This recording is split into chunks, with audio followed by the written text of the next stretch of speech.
Assalamualaikum warahmatullahi wabarakatuh. Selamat datang di channel kami, kumpulan cerita horor yang akan membuat kita semakin mengerti bahwa sesungguhnya kita berdampingan dengan mereka. Oke, ketemu lagi bareng gue Saputra.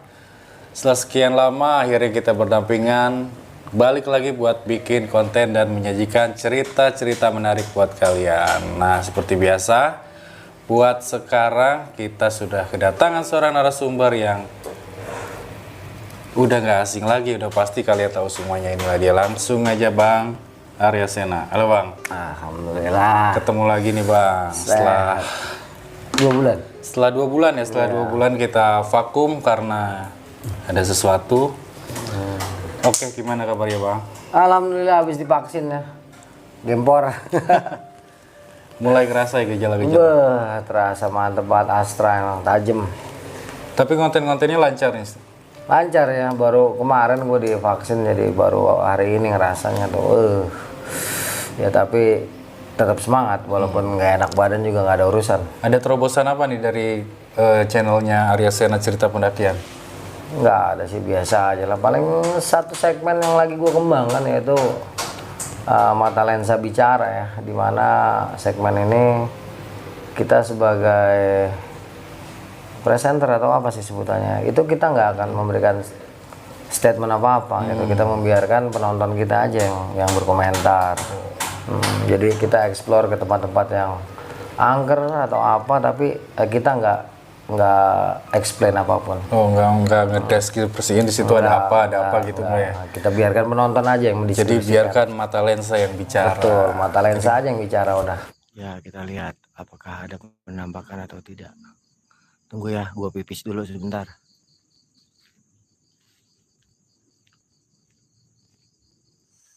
Nah, salawatin.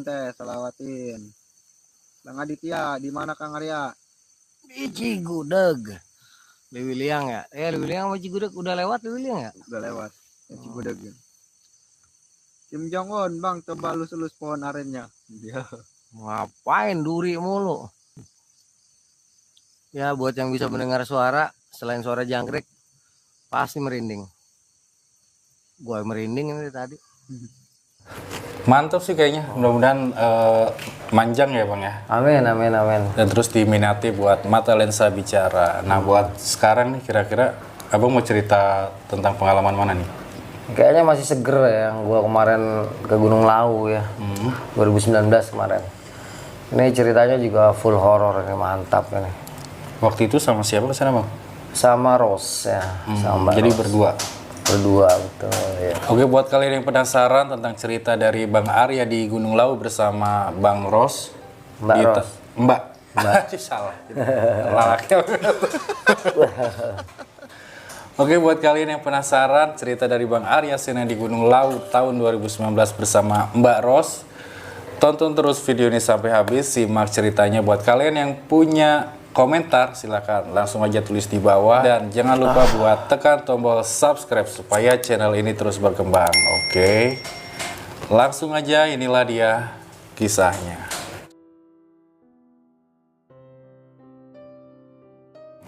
Assalamualaikum sobat-sobat kita berdampingan dimanapun Anda berada. Alhamdulillah ya, walaupun badan sedikit ngerentak nih gara-gara habis nerima racun di dalam tubuh ya, tetapi kalau semangat nggak ngaruh ya. Fisik boleh drop tapi semangat nggak pernah drop. Nah, pada kesempatan kali ini seperti tadi kata Saputra, gue coba menceritakan ya pengalaman gue di Gunung Lawu. Soalnya ini pendakian berantai. Saat itu gue baru turun dari Binaya ya, jadi turun dari Binaya sekitar 1 bulan gue ke Indonesia Timur. Ketika baru menginjakan kaki di Surabaya tuh ada telepon. Posisi di mana Bang? Surabaya, gue bilang. Langsung Lawu bisa nggak? Nah, dasaran gua ya. Yang namanya diajakin naik gunung biar kata masih jet lag. Tau kan jet lag? Ya, masih jet lag, masih goyang-goyang akibat 4 hari 4 malam ada di kapal laut. Ya gua nggak tolak.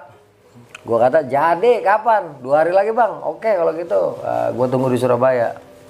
Ya udah, nanti kalau udah siap gue langsung meluncur ke Solo, bilang kayak gitu. Ya udah, nunggu 2 hari Surabaya, tanggal 4 Oktober Itu gue berangkat dari Surabaya, si Ros berangkat dari Pati. Ketemulah kita di terminal Solo. Ternyata si Ros itu bawa motor. Udah, mana gue bawa kulkas 2 pintu, ya nggak repot bener ya, gimana ceritanya, dia juga bawa keril. Ya akhirnya apa namanya, diputar, nemu dah tuh cara untuk kebawa barang-barang yang segitu banyaknya kan. Nah, jadi rencananya kita naik Ceto, turunnya di Cemoro Sewu. Nah ya udah. Nah, jadi kita ke Cemoro Sewu dulu tuh setelah makan. Terus kita langsung jalan ke Cemoro Sewu, taruh barang Cemoro Sewu. Dari Solo ke Cemoro Sewu itu mungkin sekitar 2 jam ya, 2 jam setengah ya. Sampai Cemoro Sewu itu sekitar jam 10 pagi lah. 10 pagi, istirahat 1 jam, titipin motor sama barang-barang yang nggak perlu kita bawa. Jadi waktu itu cuma bawa 1 keril. Terus kita langsung naik angkot ya, karena udah nggak ada angkot waktu itu ya. Jadi kita ngompreng, nge-BM sampai kemana tuh ya, gue lupa namanya tuh. Nah dari situ kita fotokopi terus naik mobil jurusan ke Ceto. Nah, dari Ceto ke terminal apa gue lupa ya. Nanti kita naik ojek lagi sampai ke Candi Ceto itu. Ya udahlah, gue lupa nama tempatnya. Nah, padahal baru kemarin tapi gue lupa namanya. Nah sampai Candi Ceto itu sekitar jam 2-an. Jam 2-an istirahat lagi sebentar. Langsung daftar, istirahat lagi karena gue capek, masih jet lag juga. Nah jam 4 kita baru mulai start. Jam 4 udah mulai start. Itu kondisi jalurnya lewat Ceto. Pertama kan kita ketemu Candi Ceto dulu ya, kita naik pinggiran Candi Ceto. Di tengah-tengah nanti kita belok kiri, ketemu pos pendaftaran. Nah pos pendaftaran kita langsung daftar. Kira-kira setengah jam di situ ketahan. Baru kita masuk jalur tuh. Jalur itu masih di ini dulu, apa namanya?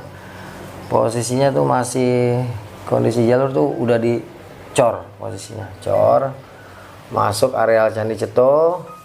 Terus nanti kita turun, naik, terus ketemu Candi Ketek. Ketemu Candi Ketek itu sekitar jam berapa ya? Waktu itu kita naik udah jam 4:30 kali ya. Jadi ketemu Candi Ketek itu jam 5 kurang lah. Nah, Candi Ketek jalur itu standar datar lah, masih ketemu kebun-kebun sedikit. Terus kondisi jalan saat itu sangat berdebu, nah, ya bener-bener kering. Nah di awal perjalanan sih ya fine-fine aja, saat masih siang itu oke-oke aja. Terus kita jalan sampai ke pos 1, ladang terakhir itu maghrib. Udah maghrib, sholat maghrib dulu, istirahat. Sampai selesai badal maghrib tuh selesai, baru kita lanjut lagi. Saat itu kondisi fisik gua baru terasa ya, karena memang Binaya ini kan cukup berat, Gunung Binaya ini. Tambah perjalanan laut dan darat yang gue tempuh juga berat kan. Jadi sampai pos 1 ini gue udah tepar, udah aduh. Berasa diubek-ubek ya. Udah. Laut. Udah capeknya minta ampun, tapi kan nggak enak sama si Ros gitu kan. Ya udah pelan. Jadi dari pos 1 sampai nanti kita ke pos 2. Itu yang ada pohon besar yang dikasih kain itu gue 2 jam. Saking pelannya jalan dan kondisi jalur memang sudah mulai nanjak. Ya, bukan pos 1 ya. Jadi waktu itu gue sampai di ujung ladang, maghrib itu sampai di ujung ladang. Terus kira-kira setengah jam sampai ke pos 1. Nah di pos 1 istirahat lagi, itu udah sekitar jam 7-an. Nah dari pos 1 ke pos 2 itu sekitar 2 jam, karena memang kondisi jalurnya udah mulai lumayan tajam. Karena pergerakan gue cukup lambat, jadi ketika sampai pos 2 itu udah cukup malam ya, udah sekitar jam 9-an lah. Dan di pos 2 ini gue udah nggak sanggup lagi untuk melakukan pendakian saat itu ya, karena udah capek banget ya. Dan gue nggak tahu, karena gue baru pertama kali lewat Ceto ya, gue nggak tahu, si Ros juga nggak tahu nih, kalau di pos 2 tuh ada pohon besar yang suka dikasih kain catur, dan di situ suka dijadikan tempat beribadahnya orang-orang Hindu gitu kan. Gue nggak tahu. Saking capeknya cuek aja melihat ada pondok seng. Ya udah di dalam pondok seng itu gue buka playset, gelar sleeping bag, terus gue masak. Si Ros masak, sementara gue tuh bikin api unggun. Nah nggak lama rombongan anak Magetan yang 5 orang yang ada di bawah gue, yang ketemu di bawah itu sampai. Mereka sempat gabung lah sampai sekitar jam 11, sampai jam 11 malam. Itu pun masih nggak ada apa-apa, masih nggak terasa ada apa-apa ya. Masih kita ngobrol-ngobrol, nanya ada apaan tadi perjalanan. Pokoknya lu dari mana, abang dari mana, pokoknya istilahnya ngobrol lah. Gue bilang gue dari Binayan nih langsung ke sini. Ya ada yang percaya ada yang enggak, gue sih bodo amat mau percaya mau kagak, emang gue pikirin gitu kan. Orang lu nanya ya gue sautin kan gitu. Nah di sini setelah anak-anak dari Magetan itu naik, Magetan sama mana ya, gue lupa tuh. Kan otomatis tinggal gue berdua ya masih Ros ya. Nah, tinggal gue berdua di depan api unggun, gue masih santai. Karena fisik gue udah bener-bener nggak kuat, itu gue langsung tidur. Nah, gue tidur sementara si Ros dia posisinya belum tidur. Nah di saat gue udah mulai mau nyenyak, gue seperti denger suara ini ya. Jadi seperti ada orang sembahyang gitu, tapi cara umat Hindu gitu, seperti baca doa-doa mereka gitu kan. Awalnya gue pikir gue lagi ngimpi kan, nggak taunya setelah kurang lebih 15 menit gue perasaan kayak ngimpi itu, gue dibangunin sama si Ros. Bang, denger nggak gitu? Apaan? Gue bilang itu tadi kayak ada orang lagi baca-baca mantra gitu kan. Gue langsung bangun, gue dengerin. Nah ini bukan mimpi ternyata gitu. Betul, itu memang jelas banget. Di sekitar pohon besar ya, itu kedengeran suara seperti, kalau gue dengernya suara cewek ya, tapi kalau si Ros dengernya suara cowok. Lagi pada baca mantra itu, baca doa. Gue dengerin, kok lama-lama merinding banget ya. Merinding, langsung gue bilang sama si Ros, pisau dapur mana? Gue bilang, pisau dapur, gue ambil. Gue ambil pisau. Nah, waktu itu cuma ada 1 pisau ya. Si Ros langsung gue bilang, kamu bawa peniti nggak? Bawa. Ya udah, pegang peniti aja, gue bilang kayak gitu. Pokoknya ada yang tajam, penitinya jangan di apa namanya, jangan disampirin, jangan ditutup, dibuka aja, gue bilang kayak gitu. Udah diem di sini, gue bilang kayak gitu. Terus gue buka pintu tenda. Nah pas gue buka pintu tenda itu, di luar itu seperti kabut, ya banyak banget kabut. Tetapi di antara kabut-kabut yang kelihatan itu ya, itu ada seperti aliran listrik. Jadi seperti ceret gitu kan. Itu gue perhatikan sambil setengah merinding, gue perhatikan, gue merinding banget. Ternyata di balik kabut itu dengan penglihatan yang lain, ternyata orang banyak bro. Orang banyak ya. Posisi mereka sih sebenarnya nggak tahu ganggu, nggak tahu mau menampakkan eksistensi atau apa, gue nggak paham lah. Cuman gue merasa terganggu banget saat itu karena gue lagi capek. Ketika gue lihat, aduh berisik banget nih pikiran gue gitu kan. Gue langsung bangun, keluar itu gue samperin ke arah kerumunan itu. Gue langsung bilang, maaf, tolong dong jangan berisik, gue bilang kayak gitu. Gue mau istirahat, gue bilang kayak gitu. Kalau emang mau berisik, mau berdoa ntar aja lah, tunggu kita nggak di sini, gue bilang kayak gitu. Nah itu energinya kan makin kuat. Karena energinya makin kuat, nah kan gue terpaksa melakukan sesuatu saat itu. Yaitu dengan nyamperin salah seorang di antara mereka, terus langsung gue sabetin. Gue sabet pakai pisau sambil gue selawatan. Pas gue sabet itu hilang. Nah begitu gue nengok ke arah pohon besarnya, nah di pohon besar itu di atasnya ada perempuan. Dia duduk di salah satu ruas batang yang udah keringnya kan. Dia duduk, suaranya tuh merdu. Suara tuh merdu banget. Dia ngeliatin sambil bersuara lagi. Tapi ketika dia bersuara lagi, itu suaranya udah seperti degungan nyamuk aja gitu kan. Terus gue langsung ngomong, Assalamualaikum ya makhluk Allah. Gue bilang, saya kesini gak ganggu. Tapi kalau kalian merasa terganggu, saya minta maaf. Intinya kita nggak mau ganggu sama sekali, gue bilang kayak gitu. Terus gue samperin, gue pegang pohonnya, gue bacain selawat, makhluk itu hilang. Gue balik lagi ke dalam tenda, si Ros bengong dengan apa yang dia saksikan. Ya udah malam itu kejadiannya kayak gitu. Karena merasa udah aman, gue balik lagi ke bivak terus tidur. Itu sekitar jam 3 gue bangun. Karena kedengeran lagi ada orang suara lagi nyanyi gitu. Bukan nyanyi sih, sebenarnya melantunkan inilah. Melantunkan irama doa, cuman kayaknya dari agama Hindu gitu ya, kayaknya ya. Ya gue keluar lagi, terus gue bakar-bakaran kan. Gue udah seger posisi gue sih. Posisi gue udah seger banget.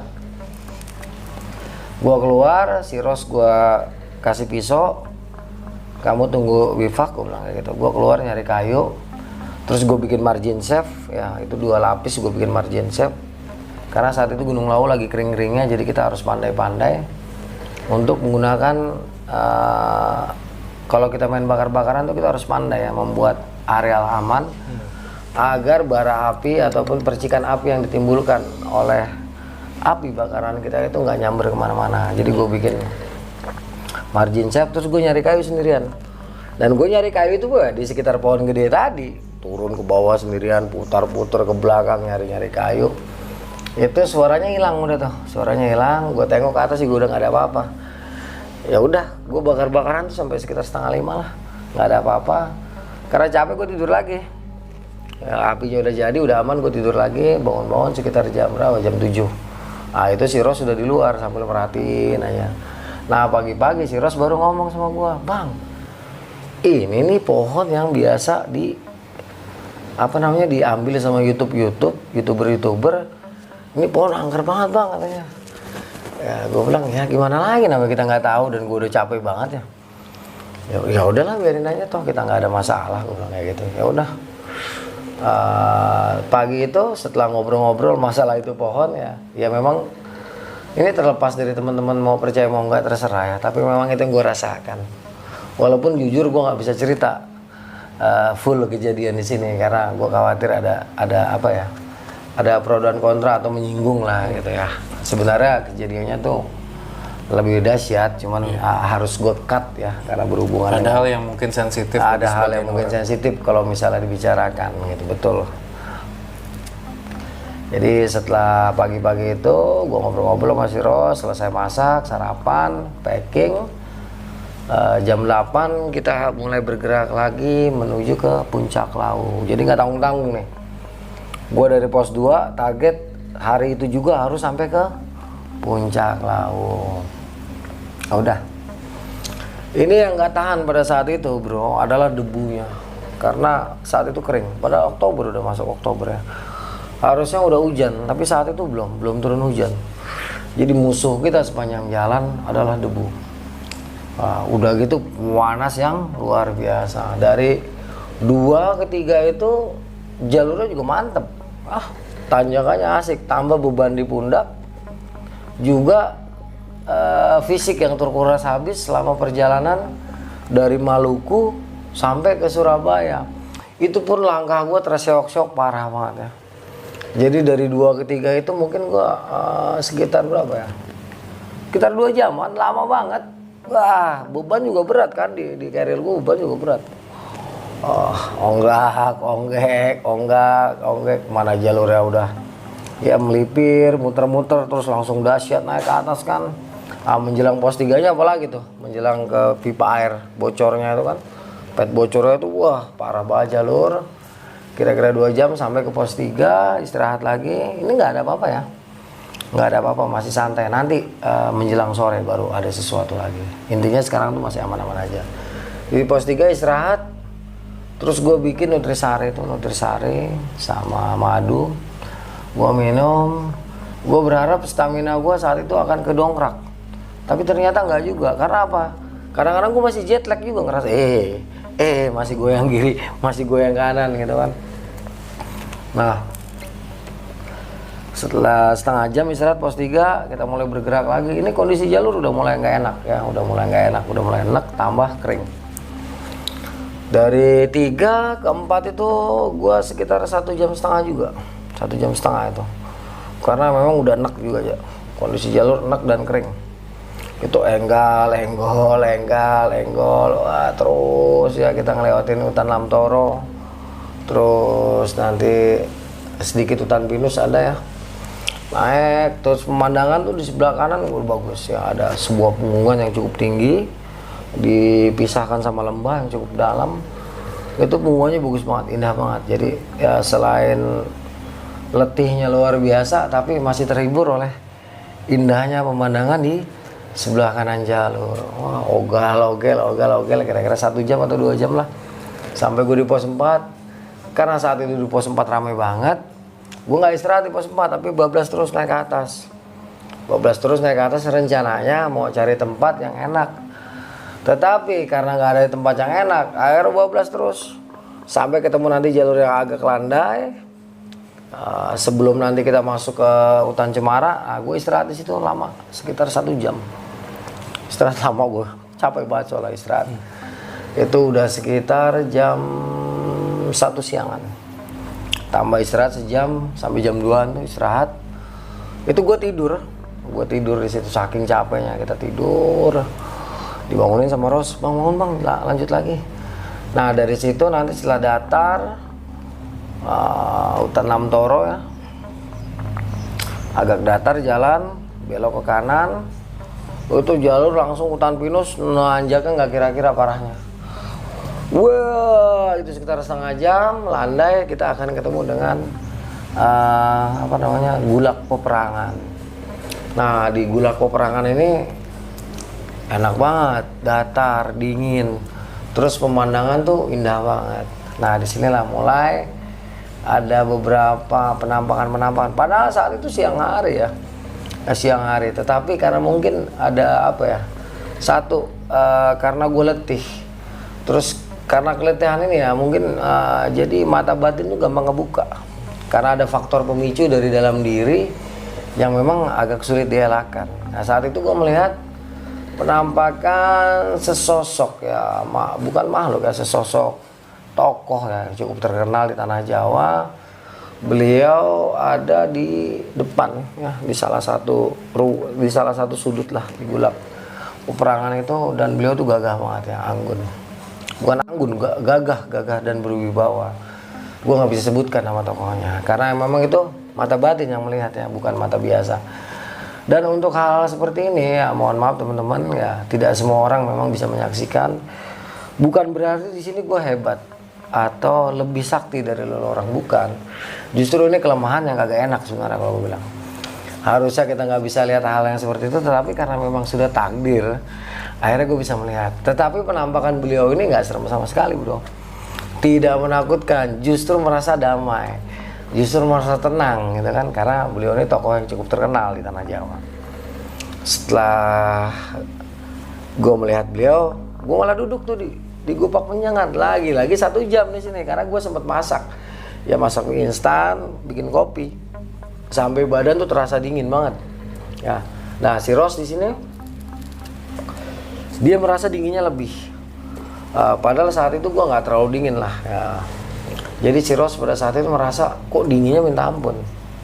Nah, gue sendiri nggak tahu kenapa tuh, apakah ada sesuatu yang ngipas dia atau gimana. Pokoknya intinya dia ngerasa saat itu dinginnya luar biasa. Jadi ketika udah 1 jam, sekitar jam 2-an lah ya, sekitar jam 2-an atau jam 3-an itu kita mulai bergerak lagi menuju ke Gupak Menjangan dari Gulak Peperangan.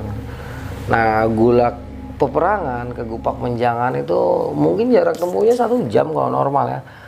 Tetapi itu kalau normal, saat itu gue lagi nggak normal, lagi capeknya luar biasa. Sepanjang perjalanan dari Gulak Peperangan ke Gupak Menjangan sampai ke batas nanti kita sebelum naik ke atas yang habis batu-batu, itu penampakan beliau ini masih terlihat jelas ya. Gue nggak bisa sebutkan, mungkin teman-teman bisa mereka, silakan terka ya. Gue kembalikan lagi karena gue nggak bisa sebutkan karena ada adab-adabannya ya.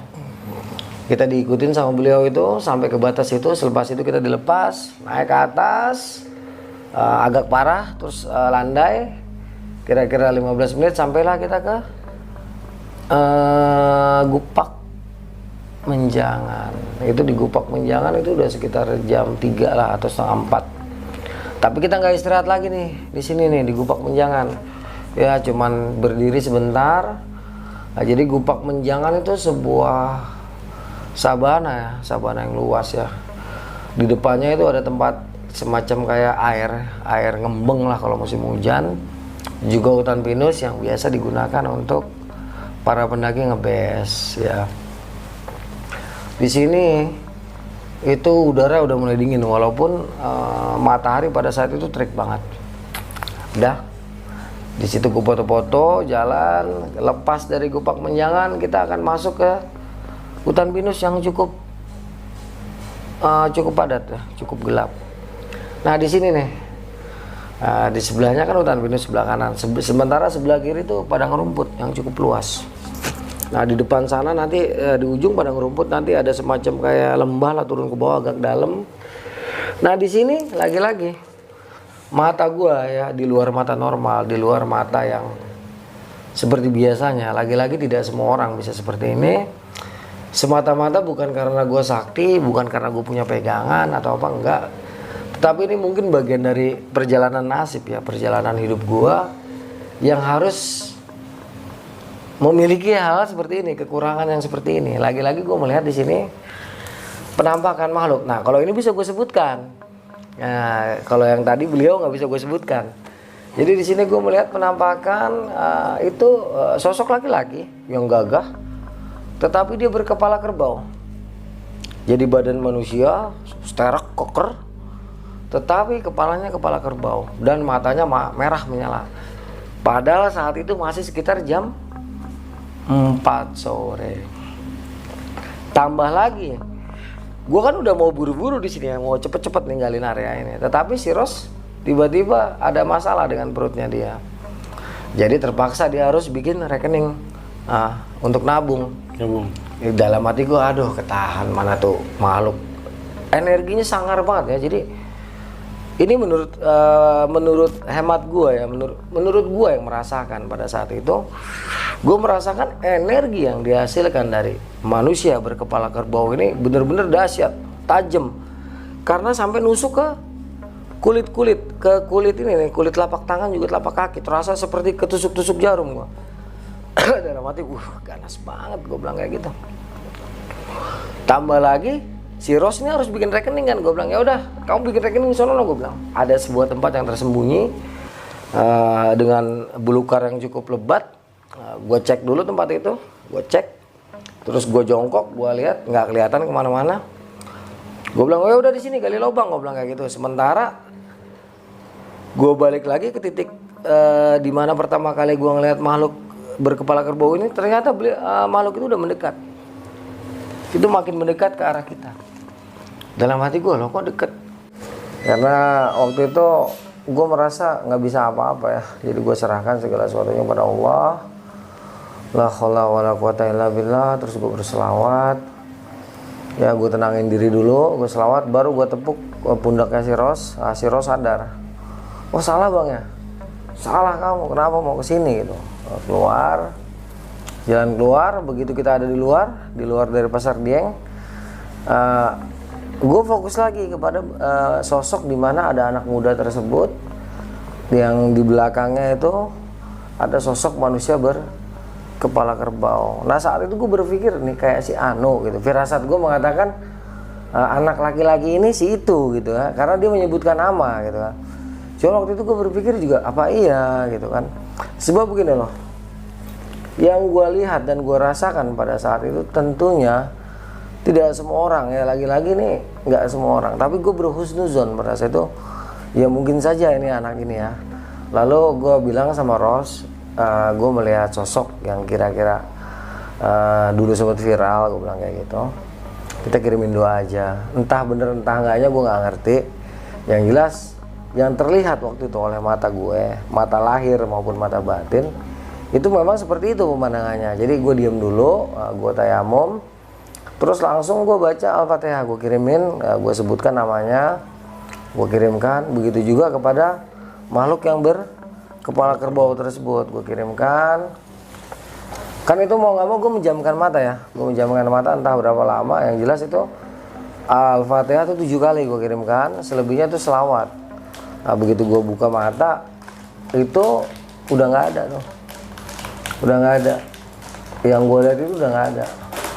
Terus gue agak kaget. Si Ros bilang kenapa bang? gue bilang udah nggak ada, gue bilang kayak gitu. Alhamdulillah ya, begitu kita udah nggak ada ya, terlepas ya daripada ini benar atau tidaknya gitu ya. Yang jelas itulah yang gue rasakan pada saat itu. Udah kita melangkah lagi tuh ya, terus berjalan menuju ke Argo Dalam. Nggak lama ketemu lah kita tangga-tangga itu tuh, semacam tangga-tangga dari batu.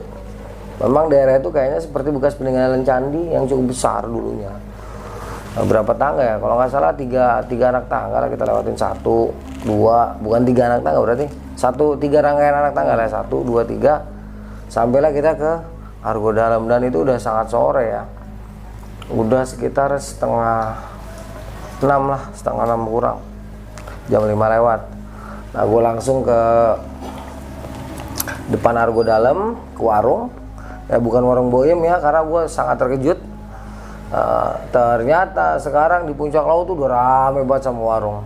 Padahal dulu terakhir gue tahun 97 ke sana, itu warung cuma 1, warung Boyem doang.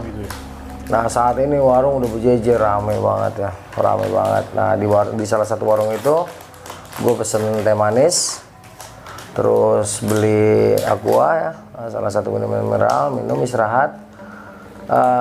Anehnya walaupun udah setengah 6 tapi cuaca tuh masih cukup terang, masih cukup cerah. Jadi si Ros, bang sunset di puncak gitu. Ya udah, selesai minum teh kita langsung nitipin barang di situ, kita langsung bergerak naik ke puncak. Nah di puncak itu lagi rame banget, ada tim sepeda ya, tim sepeda lagi foto-foto lah, bawa sepedanya ke sana. Gua nggak tahu dari mana lah. Nah itu setelah cukup lama, sekitar 10 menit ngantri, akhirnya bisa lah gue foto-foto di Tugu Argo Dumilah. Nah Tugu Argo Dumilah itu pun sekarang sudah meninggi ya, sudah menjulang tinggi. Sedangkan waktu gue dulu pertama kali tahun 97 ke sana, itu masih paling ya semeter lah, semeter setengah lah. Nah jelas nggak sampai 2 meter. Sekarang tuh udah hampir 3 meter ya. Pas gue lihat, ternyata di situ ada baret Kopassus, ada lambang Kopassus. Nah itulah yang membuat kenapa Tugu itu sekarang dilarang untuk diinjak, karena ada lambang salah satu korps ya, korps elit tentara kita ya. Jangan diinjak-injak lah, jelas marah ya. Ya kenapa dibuat setinggi itu? Memang karena ada lambang baretnya Kopassus dengan pisau komandonya. Jadi buat teman-teman yang ke Puncak Lawu, kenapa Tugu Lawu sekarang tinggi menjulang? Karena di situ ada baret, ada lambang korps baret merah. Kalau bisa usahakan ya jangan diinjak, soalnya ada lambang itu tadi ya. Ya bukannya karena Tugu itu sakral ataupun gimana, bukan ya. Tugu Lawu itu menjadi sakral karena ada lambang tadi. Nah, lambang kehormatan dari tentara elit kita. Nah, itulah supaya, nah jangan dipukul rata nih sama semua tugu yang ada di puncak gunung ya, jangan dipukul rata. Kalau sekarang kan dipukul rata tuh, semua tugu dianggap sakral. Enggak juga gitu. Tugu ya tugu ya, soalnya zaman gua dulu ya nangkring di Tugu tuh biasa aja. Cuma sekarang aja nih nangkring di Tugu jadi heboh ya. Kalau Lawu gue sadar, oh ya kenapa dia menjadi sakral, karena ada lambang tadi, jelaslah sakral gitu. Nah di Puncak Lawu ini gue sampai maghrib ya, turun ke bawah, terus gue buka tenda tuh di depan warung tadi, karena di atasnya ada ini, ada lapak buat satu tenda kan. Depan warung tadi gue bikin tenda di situ. Nah saat itu malam tuh dingin banget ya. Kalau di pos 2 kemarin gue nggak buka tenda, kalau di sini gue buka tenda ya, gue buka tenda. Nah karena emang letihnya minta ampun, itu sore-sore gue udah tepar tidur. Nah di sini ngimpinya banyak, panjang lebar. Ngimpi gue tuh bertemu dengan tokoh yang gue temuin di Gulag peperangan. Nah di sini untuk obrolan gue lupa apa aja, yang jelas beliau ini mimpi ya, gue bermimpi berjumpa dengan beliau, ngobrol-ngobrol dengan beliau. Itu mutar-muter di sekelilingan Argo Dumilah, terus Argo Dalam, kita keliling-keliling sama beliau. Tetapi Puncak Lawu era tahun berapa gue nggak ngerti ya, karena saat itu Puncak Lawu tuh candi giginya masih lebat banget sama Edelweissnya ya. Waktu di dalam mimpi ini itu nggak kelihatan apa-apa ya, hanya benar-benar nggak ada bangunan apa-apa kecuali tanaman-tanaman tok. Ya, jadi dalam mimpi itu di Puncak Lawu pada saat itu hanya tanaman cantinggi juga Edelweiss. Itu 20 kali lebih indah daripada Gunung Lawu yang sekarang gue temuin. Bener-bener nggak ada warung. Posisi gue ingat gue diajak jalan ke Sendang Derajat, terus ke beberapa tempat yang cukup terbuka gitu kan. Intinya tuh tempat-tempat di Gunung Lawu yang gue sepertinya belum pernah lihat ya. Namanya juga ngimpi ya, bisa dibawa kemana aja. Pokoknya tuh saat itu gue dibawa jalan ke tempat-tempat yang gue rasa gue nggak pernah lihat ya di Gunung Lawu itu. Tempatnya bagus-bagus banget dah. Selesai diajak jalan-jalan, balik lagi, terus beliau pamit dengan berkuda, dengan diiringi oleh beberapa orang pengikutnya lah ya. Ya pengikutnya juga seperti prajurit lah, modelnya kayak prajurit-prajurit. Waktu di bawah dia emang nggak ada komunikasi apa-apa ya Bang? Nggak ada, sampai di mimpi pun nggak ada komunikasi apa-apa, nggak ada omongan tuh nggak ada, cuma diem-dieman aja. Nah, kita diajak puter-puter gitu kan dalam mimpi itu. Intinya tidak ada conversation seperti gini nih, ngomong itu tuh nggak ada sama sekali, cuman kita diajak jalan-jalan aja. Sampai akhirnya dia pamit pergi pakai kuda itu ke arah mana gua nggak tahu lah. Pokoknya karena saat itu betul-betul ya Gunung Lawu yang gue saksikan, Gunung Lawu yang tanpa bangunan sama sekali. Setelah beliau menghilang, gue bangun. Itu ternyata 2:30 pagi. Itu udara lagi dingin-dinginnya. Wah, itu gue nyalain kompor gas langsung nyala. Terus gue masak ini, masak air, gue bikin jeruk anget. Masak jeruk anget, gue minum masih dingin juga. Gue masak mie instan, nasi ros juga bangun karena kedinginan. Terus kita sama-sama masak tuh, gerak. Gue bilang ini harus kenyang, gue bilang kayak gitu. Kalau nggak salah tuh bikin roti malam itu, bikin roti. Kita panggang di atas nesting, seorang makan 2. Terus gue minum air jeruk sama roti. Bener, nggak lama tuh dinginnya agak berkurang, ngantuk datang lagi tuh. Terus tidur nyenyak sampai pagi-pagi. Nah pagi-pagi itu Puncak Lawu udah rame pada saat itu ya. Berbeda banget dengan Puncak Lawu yang gue lihat pada di saat gue ngimpi gitu ya. Tapi udahlah, gue anggap ya memang namanya juga ngimpi ya. Setelah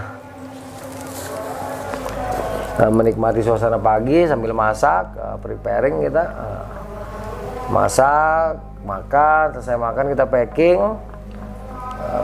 beberes sekitar jam 9 itu kita mulai bergerak turun menuju ke Cemoro Sewu, karena motornya si Ros itu ditaruh di Cemoro Sewu.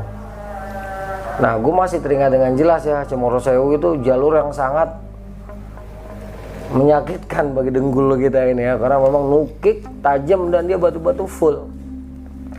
Ya udah, kita mulai turun ya. Di awal-awal itu ya, menuju Sendang Derajat masih standar lah jalannya ya, masih landai gitu ya, turunnya juga masih belum enak sampai Sendang Derajat. Gue terkejut banget nih begitu melihat Sendang Derajat. Sendang Derajat dulu ya pada tahun 90-an itu hanya kobakan kecil, tapi sekarang sudah ada bangunannya, sudah ada rumahnya, dan banyak warung juga di situ. Padahal dulu tuh nggak ada warung, ya nggak ada juga bangunan yang menutupi area Sendang Derajat. Gue bilang buset dah. Dan saat itu airnya sedang kering. Pokoknya gue terkejut-kejut lah ya melihat perubahan Gunung Lawu yang signifikan. Udah sambil gue perhatiin, terus gue cerita sama si Ros dulu Sendang Derajat kayak gini. Terus di depan dulu kelihatan ada gua apa namanya gue lupa. Gue ceritain kayak gitu, nah gue itu masih ada, masih kelihatan. Terus kita turun dah tuh habis itu. Turun agak landai sampai kira-kira 10 menitan. Nah, habis itu baru langsung wes turunan ukik, turunnya aja enak. Apalagi naik ya lewat Cemoro Sewu itu turunnya aja pegel banget, sakit. Apalagi naik kalau dari Cemoro Sewu gue gak kebayang. Tetapi itulah jalur tersingkat yang ada di Gunung Lawu itu dari Cemoro Sewu. Memang karena dia jalur tersingkat jadi memang sadis banget bentuk jalurnya itu. Negnya pakai G, negebek. Udah gue turun sama si Ros. Sepanjang perjalanan itu gue lihat banyak banget ya masih para pendaki yang sedang berjuang lewat dari Cemoro Sewu. Ya dalam hati gue selamat berjuang deh. Ya karena Puncak Lawu masih uhuy dari sini. Terus sampai ke pos 3, pos 4 istirahat. Ada bangunan situ, gue sempat makan nasi uduk, terus karena lapar lagi makan nasi uduk, bikin kopi, terus turun lagi. Nah dari sini sampai ke gerbang pendaftaran Cemoro Sewu gue udah nggak berhenti sama sekali, terus jalan terus tuh karena panas ya. Mau istirahat di mana, Cemoro Sewu itu bener-bener panas. Jadi dia medannya betul-betul terbuka. Jadi kalau kita naik lo Cemoro Sewu siang itu bener-bener nyiksa banget ya. Ya karena selain berhadapan dengan medan yang sangat terjal, medan bebatuan, kita juga akan berhadapan dengan terik matahari yang luar biasa. Sepanjang perjalanan ini intinya gue tuh banyak banget ngelihat pendaki yang sedang berjuang untuk menuju puncak melalui Cemoro Sewu. Singkat kata sampailah gue nih, kira-kira 2 jam kemudian sampailah gue di pos Cemoro Sewu. Begitu sampai pos Cemoro Sewu, gue langsung mandi. Begitu keluar dari pos, tiba-tiba ada orang laporan bahwa di atas ada yang kakinya patah, jatuh kena batu gitu kan. Wah rame tuh. Sebenarnya gue tergerak untuk nolong, tapi waktu itu fisik gue bener-bener capek ya. Ya gue habis turun dari Binaya gitu kan, sikat lagi lau. Ya udah waktu itu gue cuma bisa diem aja, gue doa. Posisi si korban ini kalau nggak salah di pos 1. Di pos 1, dah pos 1 ke base camp tuh nggak terlalu jauh ya, tinggal lewat, jalannya pun udah agak datar karena tinggal lewat kebun penduduk aja. Jalannya pun udah agak enak. Ya gue bilang udah deket inilah, gue udah nggak sanggup, gue bilang gitu. Nah nggak lama rame-rame tuh gaduh di pos. Tim SAR segera bergerak naik, kira-kira sejam kemudian udah korban tuh udah dibawa ke base camp. Nah di situ korban ditanya-tanya, ternyata bukan yang patah, cuman terkilir. Cuman temen korban itu salah ngasih laporan, bilangnya patah. Wah sempat heboh. Nah setelah dipijit sama tim SAR setempat, dikasih pengobatan, korban pun udah mendingan lah ya. Terus orang tua korban datang karena ternyata si korban ini rumahnya nggak terlalu jauh dari Cemoro Sewu ini. Ngobrol-ngobrol dan gue pun packing. Habis packing gue ke warung makan. Kira-kira jam 5 kita mulai bergerak turun meninggalkan Cemoro Sewu menuju kota Solo. Kira-kira 2 jam kemudian setelah jalanan raya itu macet ya, kita lewatin sampai Tawangmangu kan macet, habis itu lancar. Sekitar jam 6:30 sampailah gua di terminal Solo, terminal Tirtonadi. Nah di sini udah nggak ada bis yang di Jakarta, tetapi kan si Ros harus pulang ke Pati kan. Ya udah Ros, gue berpisah sama Ros di sini. Dia langsung bawa motor ke Pati, sedangkan gue tetap di Tirtonadi sampai esok pagi. Nah sepanjang di Tirtonadi ini ya nggak ada apa-apalah. Intinya tuh ya, perjalanan gue ke Lau ini sebenarnya aslinya keren, cuman sayangnya ada beberapa poin yang sensitif. Jadi nggak bisa diceritakan ya, kira-kira hanya gue bisa ceritakan sekilas tadi aja gitu ya. Mungkin nanti kalau teman-teman masih penasaran atau apa, bisalah nanti di kolom-kolom komentar dibantu jawab sama M Saputra ini, karena M Saputra nanti akan gue kasih tahu kisi-kisinya ya, jadi dia bisa jawab. Oke teman-teman, itulah kisah gue di Lau pada tahun 2019. Gue mendaki Lau itu setelah gue turun dari Gunung Binaya. Gue kembalikan lagi kepada M Saputra. Mengenai yang itu bang, apa namanya? Kak Ros kan dapat ya? Dia lagi haid. Lagi haid kan? Nah itu sebelumnya dia bilang nggak sih? Bilang, karena dia setiap naik sama gue pasti dalam kondisi haid. Oh jadi bukan pertama kali ya? Bukan, gue setiap naik sama Ros itu pasti dia lagi haid. Nah terus haid itu jadi salah satu apa namanya rintangan banget nggak sih? Maksudnya beresiko nggak ketika haid itu mendaki gitu? Enggak sih sebenarnya, nggak ada masalah sih, karena kembali kepada si wanitanya juga ya, dia kuat apa enggak mentalitasnya. Kalau kayak si Ros kan emang mentalitasnya bagus, kembali kepada pribadi sebenarnya ya. Mau lagi haid mau enggak tuh sebenarnya nggak ada masalah. Karena kan kalau lagi haid itu katanya amis lah, anyel lah, sensitif lah gitu. Enggak juga. Si Ros ini naik salak sama gua, salak 1, salak 2 lagi haid. Naik Cerme lagi haid. Naik Gede lagi haid. Naik apa namanya? Cikuray, Papandayan lagi haid. Sindoro Sumbing Slamet lagi haid. Dan memang dia dapat izinnya mendaki gunung di saat lagi haid sama suaminya gitu. Sebenarnya nggak ada masalah, itu hanya sugesti ya, sugesti yang berlebihan dari seorang wanita yang sedang haid akhirnya terjadilah beberapa kasus yang cukup heboh dan menggemparkan yang pernah kita dengarkan dari beberapa cerita yang tampil di channel-channel YouTube. Intinya tuh sebenarnya dari sugesti si wanitanya tadi gitu. Karena emang banyak juga sih kisah-kisah kayak gitu ya tentang cewek yang haid lah terus naik gunung terus jadi gimana kayak gitu. Sebenarnya enggak juga. Belum lama juga pernah baca ceritanya gitu. Ya karena memang makhluk-makhluk seperti itu mereka nggak harus ada alasan haid atau apa. Kalau emang mau ganggu ya ganggu aja, itu tergantung mentalitas kita. Haid ini kan masalahnya memang apa ya, buat cewek itu kan siklus bulanan, ya.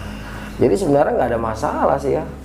Kalau memang si wanitanya tidak terlalu berpikir tentang kondisi itu, tetapi lebih berpikir kepada kekuasaan Allah ya. Tidak ada yang lebih hebat dan lebih berkuasa daripada Allah, sehingga walaupun dia dalam keadaan haid, tetap perlindungan Allah itu selalu ada buat kita. Itu aja sebenarnya sih. Oke, itulah pandangan dari Bang Arya Sena ya tentang haid ini, dan mungkin kalian punya pendapat lain silahkan tulis di kolom komentar berdasarkan persepsi dari kalian. Nah mungkin itu aja kali kisah yang bisa dibagikan ya Bang. Betul, di Gunung Lawu bersama Mbak Ros tahun 2019. Betul, 2019. Oke, sekian dari kami. Jangan lupa untuk tekan tombol like jika kalian suka video ini, dan jangan lupa juga buat dukung terus channel kita berdampingan supaya channel ini semakin berkembang. Oke, sekian dari kami. Wassalamualaikum warahmatullahi wabarakatuh.